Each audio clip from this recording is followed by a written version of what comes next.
नमस्कार दोस्तों, स्वागत है हमारे इस चैनल पर। स्टूडेंट्स, आज की इस क्लास में हम बात करेंगे क्लास 10 रसायन विज्ञान का जो चैप्टर है धातु और अधातु, जो कि चैप्टर 1 है। और अगर आपने क्लास 10 2023 बोर्ड परीक्षा की तैयारी स्टार्ट नहीं की है तो तैयारी स्टार्ट कर दें, क्योंकि दोस्तों हमारे इस चैनल पर क्लास 10 के सारे सब्जेक्टों से रिलेटेड जो तैयारी वो स्टार्ट हो गई है। और हिंदी की अगर आपने क्लासें नहीं देखी तो उन क्लासों को जा करके देख लें, उसमें हमने महत्वपूर्ण प्रश्नों के बारे में बात की है। तो चलिए हम देखते हैं कि पहले कि रसायन विज्ञान का जो ये पार्ट 1 है, इसमें कौन कौन से महत्वपूर्ण टॉपिक के बारे में हमने डिस्कस किया है। तो चलिए, सबसे पहले हमसे पूछा गया कि धातु क्या है।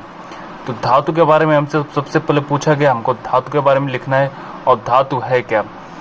तो धातु किसे कहते हैं? तो वे तत्व धातु कहलाते हैं। कौन कौन से ऐसे धातु हैं, मतलब कौन से ऐसे तत्व हैं जो धातु कहलाते हैं। तो सबसे पहले हमें इसके बारे में डिस्कस कर लेना है। तो जो विद्युत व ऊष्मा के सुचालक होते हैं, कहने का मतलब जो तत्व, जितने भी तत्व हैं जो विद्युत और ऊष्मा के सुचालक होते हैं वो हमारे धातु कहलाते हैं। चलिए डिस्कस करते हैं कि अगर आपके पास मान लीजिए कोई वस्तु है, उसमें अगर आपने धारा प्रवाहित की है, उसमें अगर धारा प्रवाहित हो गई, ये मान ली उसमें अगर धारा प्रवाहित हो गई तो वो ऊष्मा का सुचालक होगा। अगर धारा प्रवाहित नहीं हुई तो वो कुचालक कहलाएगा। तो आपसे पूछा जाएगा कि जो धातु है वो क्या है। तो धातु विद्युत व ऊष्मा का सुचालक होता है। चलिए और फिर नेक्स्ट जो देखते हैं कि धातु कैसे होते हैं, जो तन्य होते हैं। तन्य अर्थात, तन्य का मतलब आप समझ रहे होंगे, अर्थात जिनके तार खींचे जा सकते हैं।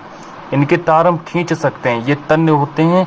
जो धातु जो होते हैं ये तन्य होते हैं, और इनके जो तार होते हैं वो हम खींच सकते हैं। काफ़ी इम्पोर्टेंट है। और फिर नेक्स्ट 3rd नंबर पर देखते हैं कि जिनको हथौड़े से पीटने पर वे टूटते नहीं हैं। जितने भी धातु होंगे, ये हथौड़े लिखा है, जितने भी धातु होंगे उनको हम हथौड़े से अगर हम पीटेंगे तो वो टूटेंगे नहीं।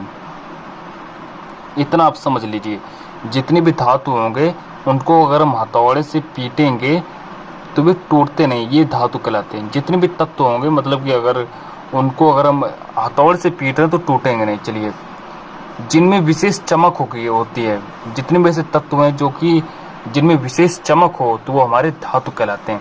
चलिए, हमने धातु के बारे में डिस्कस किया, और धातु से रिलेटेड आपसे पूछे जाएंगे कि धातु के 2 महत्वपूर्ण उदाहरण भी दीजिए।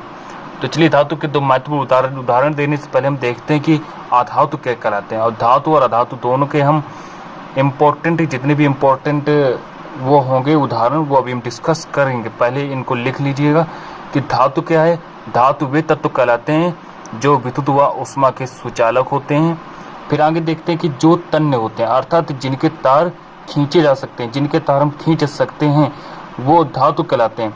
और जिन तत्वों के जो तार होते हैं वो हम नहीं खींच सकते तो वो हमारे अधातु कहलाते हैं। चलिए और आगे देखते हैं कि जिनको हथौड़े से पीटने पर वे टूटते नहीं हैं। जितने भी तत्व ऐसे होंगे जिनको हथौड़े से अगर हम पीटें उनको तो वो टूटते नहीं हैं। चलिए, इतना समझ में आया। फिर हम और आगे देखते हैं कि जिनमें विशेष चमक हो वो हमारे क्या कहलाते हैं, वो भी हमारे धातु कहलाते हैं। और फिर हम नेक्स्ट प्रश्न की ओर बढ़ते हैं, और फिर हम नेक्स्ट प्रश्न देखते हैं कि क्या है। और नेक्स्ट टॉपिक है अधातु, और अधातु के बारे में अब हम डिस्कस करेंगे कि अधातु क्या है। चलिए, तो अधातु वे तत्व कहलाते हैं। अधातु किन तत्वों को कहते हैं? जो विद्युत तथा ऊष्मा के कुचालक होते हैं। चलिए मान लीजिए ये कोई वस्तु है, इसमें हमने धारा प्रवाहित की और इसमें धारा प्रवाहित नहीं हुई, मतलब इसमें धारा प्रवाहित नहीं हुई, तो ये हमारा कहलाएगा क्या? तो ये हमारा कहलाएगा अधातु। इसे हम कहेंगे अधातु। चलिए और फिर हम आगे देखते हैं कि अधातु से रिलेटेड जो कि इम्पोर्टेंट टॉपिक कौन कौन से हैं। तो अधातु क्या है? अधातु विद्युत तथा ऊष्मा के कुचालक होते हैं। तो अधातु क्या होते हैं? अधातु विद्युत व ऊष्मा के कुचालक होते हैं। फिर हम और आगे देखते हैं जो तन्य नहीं होते हैं। चलिए, जो तन्य नहीं होते, तन्य का मतलब इनके तार हम नहीं खींच सकते हैं। और जो धातु जो होते हैं उनमें विशेष चमक होती है, लेकिन अधातु में कोई भी चमक नहीं होती है। चमक नहीं ये होती है, लिख लेना, कोई भी चमक नहीं होती है, अधातु में कोई भी चमक नहीं होती है। और फिर हम और आगे बढ़ते हैं, चलिए और आगे भी पढ़ते हैं कि जितने भी अधातु होंगे वो हमारे कैसे होंगे, अधातुओं को हथौड़े से पीटने पर छोटे छोटे कणों में टूट जाते हैं। चलिए छोटे छोटे कणों में टूट जाते हैं। अभी इसका एक आपसे पूछा जाएगा कि धातु और अधातु में अंतर लिखिए। तो अभी जब नेक्स्ट वीडियो जो अगली वीडियो जो आएगी उसमें हम धातु और अधातु में अंतर लिखना बताएंगे। चलिए इतना पहले लिख लीजिएगा, जितने भी अधातु होंगे उनको हथौड़े से पीटने पर वे छोटे छोटे कणों में टूट जाते हैं, इतना याद रखेंगे। और फिर ये लिख लेंगे कि विद्युत तथा उष्मा के कुचालक होते हैं अधातु, जो तन्य नहीं होते हैं, चमक नहीं होती है, हथौड़े से पीटने पर वे छोटे छोटे कणों में टूट जाते हैं। और अब हमसे पूछा जाएगा कि धातु के उदाहरण भी बताइए।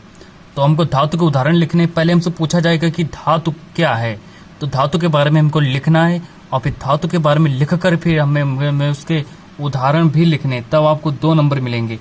और अधातु के बारे में भी लिखना है, फिर हमको आपके उसके 2 नंबर आपको मिलेंगे। तो धातु और अधातु के बारे में हम डिस्कस भी कर चुके हैं, जैसा कि आप लोगों ने देख लिया है कि धातु के जो महत्वपूर्ण टॉपिक के बारे में हमने बात की। देखिए धातु के महत्वपूर्ण टॉपिक के बारे में हमने बात भी की है कि धातु कौन कहलाते हैं, जो विद्युत व उष्मा के सुचालक होते हैं। और फिर हमने बात की जो तन्य होते हैं, अर्थात जिनके तार खींचे जा सकते हैं। और जो जितने भी धातु होंगे जिनको हथौड़े से पीटने पर वे टूटते नहीं हैं, और जो हथौड़े से जिनको हम पीटें अगर वो टूट जाएं तो वो हमारे अधातु कहलाते हैं। चलिए और फिर हमने धातु के बारे में भी बात किया, और इनके अभी में एग्जाम्पल भी लिखने हैं, एग्जाम्पल उदाहरण भी लिखने हैं। तो चलिए उदाहरण लिख लीजिएगा, काफ़ी ज़्यादा महत्वपूर्ण उदाहरण है इसके, और आपसे ये 2 नंबर का पूछा जाएगा। और अगर आपने ये पूरी क्लास देख ली तो आपको धातु और धातु की जो क्लास है ये आपको दोबारा देखने की कोई आवश्यकता नहीं। चलिए तो धातु के उदाहरण, तो धातु के उदाहरण पहले लिखेंगे, हेडिंग डालेंगे धातु के उदाहरण। चलिए लिखना स्टार्ट करिए। धातु के जो उदाहरण है वो हैं कॉपर हो गया, आयरन हो गया, मरकरी हो गया, सोडियम हो गया। तो कॉपर को लिखते हैं Cu से।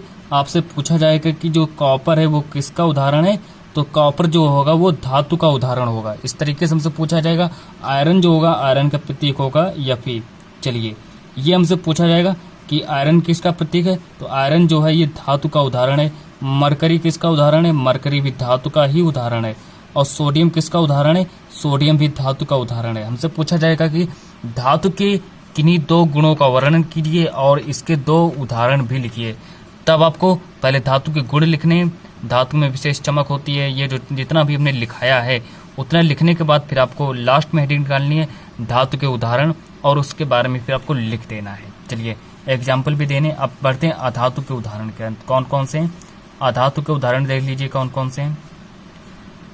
तो अधातु के उदाहरण है सल्फर हो गया, ब्रोमीन हो गया, ऑक्सीजन हो गया, कार्बन हो गया। चलिए अधातु के उदाहरण कौन कौन से हैं। सल्फर हो गए, सल्फर को S से लिखते हैं, ब्रोमीन को Br से लिखते हैं। सल्फर किसका उदाहरण है बताइए एग्जाम्पल में, तो सल्फर उदाहरण है अधातु का। ब्रोमीन किसका उदाहरण है, ब्रोमीन है अधातु का उदाहरण है। ऑक्सीजन को O से लिखते हैं।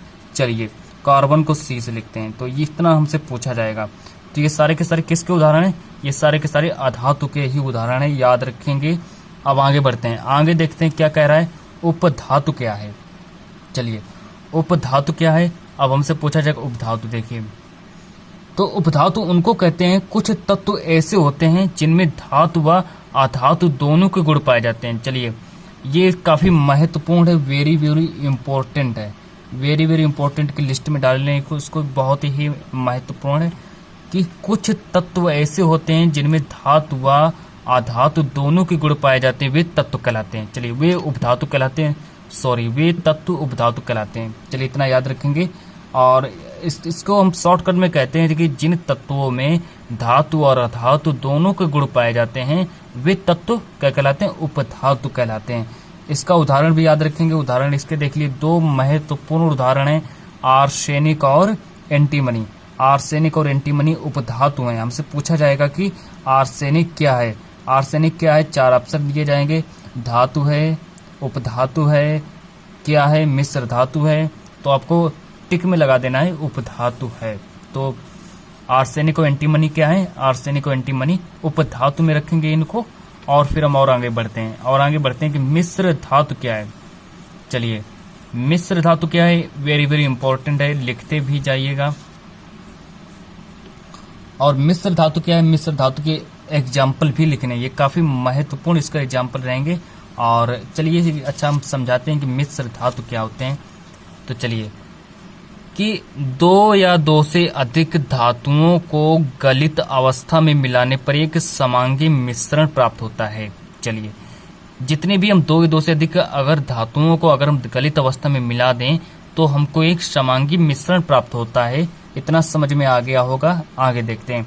इस मिश्रण को समांगी मिश्रण प्राप्त हुआ, हमने दो धातुओं को गलित अवस्था में मिलाया तो हमको एक समांगी मिश्रण प्राप्त हुआ। अब जो ये समांगी मिश्रण जो प्राप्त हुआ है, इस मिश्रण को ठंडा करने पर यह मिश्रण ठोस रूप में प्राप्त हो जाता है। अब देखिए आगे क्या करें, आगे देखिए, 2 या 2 से अधिक धातुओं के समांगी मिश्रण को मिश्र धातु कहते हैं। चलिए, इतना समझ में आया। एक बार फिर से देख लीजिए। 2 या 2 से अधिक धातुओं को गलित अवस्था में मिलाने पर एक समांगी मिश्रण प्राप्त होता है। इस मिश्रण को ठंडा करने पर यह मिश्रण ठोस रूप में प्राप्त हो जाता है। और फिर आगे देखते हैं कि 2 या 2 से अधिक धातुओं के समांगी मिश्रण को मिश्र धातु कहते हैं। चलिए स्टूडेंट्स, और फिर हम बढ़ते हैं अपने नेक्स्ट, जो इसका उदाहरण क्या है, उदाहरण की ओर बढ़ते हैं कि मिश्र धातु के जो एग्जाम्पल हैं, एग्जाम्पल कौन कौन से हैं जो कि काफी महत्वपूर्ण एग्जाम्पल हैं। चलिए एग्जाम्पल भी लिखना स्टार्ट कर दें। तो पीतल, पीतल किसका उदाहरण है, पीतल मिश्र धातु का उदाहरण है, याद रखेंगे। कांसा किसका उदाहरण है, कांसा भी मिश्र धातु का उदाहरण है, इसको भी याद रखेंगे। जर्मन सिल्वर किसका उदाहरण है, जर्मन सिल्वर भी मिश्र धातु का ही उदाहरण है। और आगे बढ़ेंगे कि टाका, टाका किसका उदाहरण है, टाका किसका उदाहरण है, टाका भी मिश्र धातु का उदाहरण है। स्टेनलेस किसका उदाहरण है, मिश्र धातु का उदाहरण है। चलिए इससे रिलेटेड हमसे क्वेश्चन कैसे पूछा जाएगा कि मिश्र धातु क्या है और इसके 2 उदाहरण भी दीजिए।